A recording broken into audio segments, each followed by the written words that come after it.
everybody. I hope that you're doing well and that you are being very, very good for Miss Silcock and that you're making me proud. And I really hope, fingers crossed, that nobody has even come close to being put on Plan B, that you haven't been added to the list. Remember, we're not going for good. We're not going for just average. We're going for excellence. And you know, our level of excellence is different than maybe other classes are. We're looking not just for the big things, we're looking for the little things. Are we being too talkative? Are we talking at times when we shouldn't be? Are we making eye contact with Miss Silcock or whoever's speaking just like you would if you were with me? I really hope so. I hope I get an excellent report, and I can't wait to see you guys on Monday. We are going to pick up and walk 2 moons from about where we left off when we last read. As you recall, Phoebe just went to the police station. We didn't think she'd do it. We were a little skeptical, but sure enough, she did. Surprise, surprise. And if you recall, when she was there, the police officers were kind of all sugary and sweet, and you could tell that they really didn't believe what the girls were saying about her mother was murdered by a lunatic. And you can tell just from the way that they're talking about the situation. They were just taken into an officer whose name is Sergeant Bickle. They were taken into his office, and he just read through all of the messages, the 4 messages. Don't judge a man until you've walked 2 moons in his moccasins. That's right. And everyone has his own agenda. I knew you knew it. In the course of a lifetime, what does it matter? You guys are so smart. And then the most recent one. You can't keep the birds of sadness from flying over your head, but you can keep them from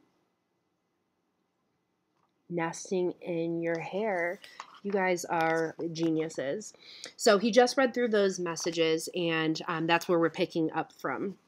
To Phoebe, he said, "And how do you think these are related to your mother's disappearance?" "I don't know," she said. "That's what I want you to figure out." Phoebe's really pushing the limit here. Sergeant Bickle asked Phoebe to spell Mrs. Cadaver's name. "It means corpse," Phoebe said. "Dead body." "I know. Is there anything else?" Phoebe pulled out the envelope with the unidentifiable hair strands. "Perhaps you could have these analyzed," she suggested. Sergeant Bickle looked at the woman, and again the corners of his mouth twitched slightly. The woman removed her glasses and wiped the lenses. They were not taking us seriously, and I felt my ornery donkey self waking up.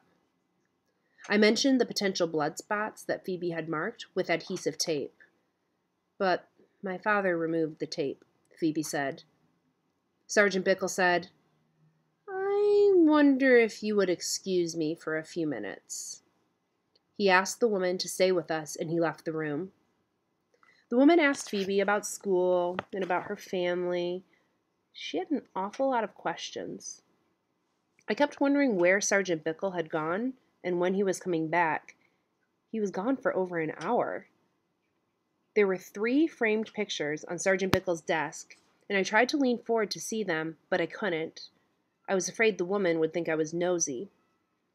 Sergeant Bickle finally returned. Behind him was... Turn and talk to the person near you. Who do you think walked in behind Sergeant Bickle? Go.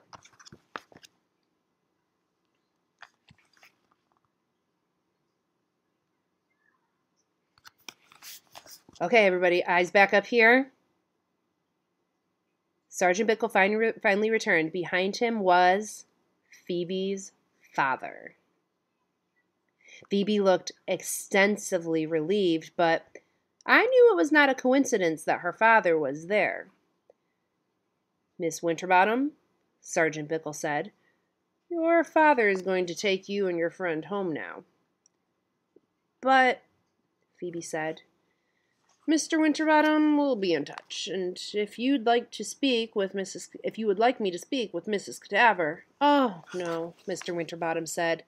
He looked embarrassed. Really, that won't be necessary. I do apologize. We followed Mr. Winterbottom outside. In the car, he said nothing. I thought he might drop me off at my house, but he didn't.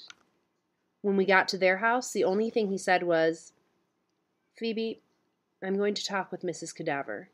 You and Sal wait here. Mrs. Cadaver was unable to give him any more information about Phoebe's mother's call. All Mrs. Winterbottom had said was that she would phone soon. That's all? Phoebe asked.